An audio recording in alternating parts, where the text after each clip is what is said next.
will see that out of those 3 simple colors, that they can make pretty much the art that you're looking at.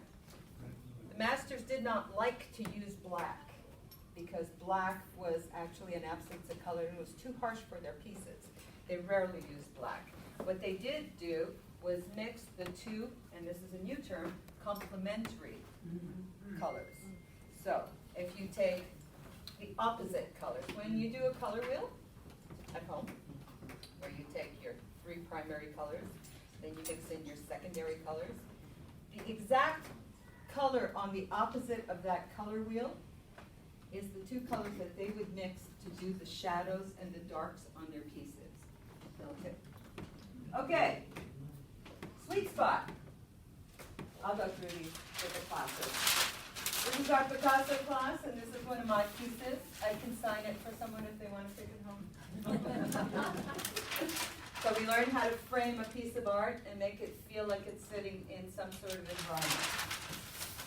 There are primary and secondary colors. We also learn about gradation, where there's a full saturation of a color. If you look in your kit, that is the full saturation of a color. It is 100% of that color. Depending on how much water you add to it, you can gradiate it. So dilute the colors to it. So from this dark, dark black, I could get almost a pale, pale gray. From a dark, dark red, I could get a very pale pink. From a dark, dark blue, I could get a baby blue. And all the variations in between there. Make sense? Yes. Okay, that's class number 2. What is this? Sweet spots. Why are these sweet spots important? That's where your eye goes. So when you're painting, if you put your subject in any of these areas, you are almost certain to have a good piece.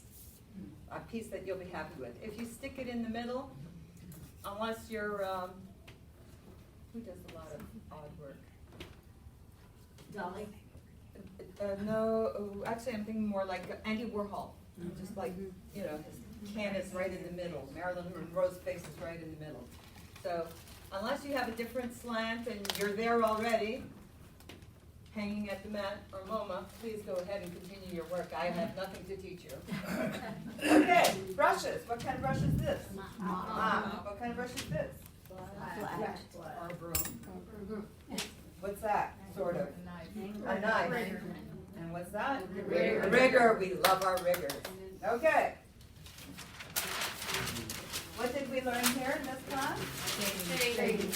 And how to use a brush. How to load a brush.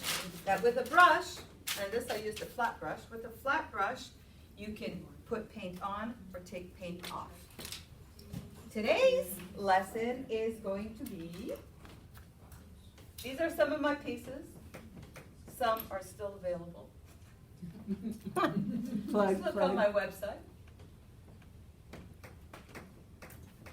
I was known as the kissing artist for the longest time because I painted a lot of kissing. All manner of kissing. So people used to send me pictures of their grandchildren and all kinds, like, you know, grandfather kissing a grandson on his forehead with baseball cap on. So I did a lot of that kind of stuff, but kissing. Has to be kissing, otherwise I absolutely will not do it. Okay, this is what we're doing today. Do we like it? Yes. Okay. Before we actually, you'll be fine. Before